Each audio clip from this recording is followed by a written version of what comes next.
It's another Skills Friday where we learn how to get our skill ready for the game so we ain't out there looking lame. Go gang.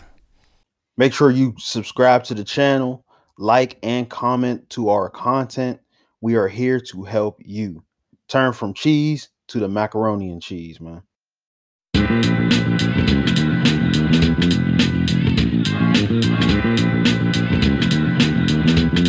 Yeah, it's another Skills Friday. And today we're going to talk about 3 tips on how to backpedal faster for D-backs. This is for my D-backs, cornerbacks, safeties, even linebackers at some point where you may be in coverage. You got to understand what you're doing out there. Really, this is really for my D-backs. So safeties and corners. Linebackers, y'all can watch if y'all want. But first and foremost, let's get into it. This is the 3 tips. The first tip is a great stance. You gotta make sure your hips are dipped, knees is bent. You don't want to put your weight all the way over your shoulders, but you want to make sure your weight is over your toes. Your weight is lined up with your knee. You don't want to make sure that you're too high. If you're too high, you're going to fall backwards. If you're too low, you're not going to be able to get back and scoot back fast enough. So make sure your hips is dipped, knees is bent.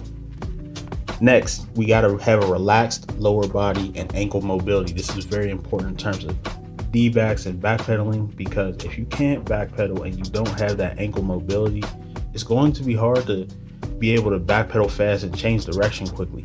I've seen people where they had stiff ankles and they try to backpedal. It's kind of like they waddle back, and it's like, okay, well, when you're in the game, it's going to be hard for you to change direction. And then once you're doing that, you have bad technique, you get roasted, a dude beat you on a post. Now you can't change direction to get into that, change a direction and get into that direction to make a play. And last but not least, we got to keep our feet under us. Keep your feet under you. You want to make sure that you are literally keeping your feet under you. This is like running without having your feet under you. If you run with an overstrided stride, you're not going to go as fast as you can. But also, if you have your feet under you and your feet is not overly strided and you're not making these wild movements, you're able to change direction quickly. You're able to get a good back pedal and make a play. This is all we're trying to do. We're trying to backpedal faster and make plays out there. So remember, great stance, relaxed lower body, ankle mobility, and last but not least, keep our feet under us. Peace. Check this video out on the screen if you want to be mean on that green, or real on that field, or extort on that court. The No Baller Left Behind Act supports this video. You feel me?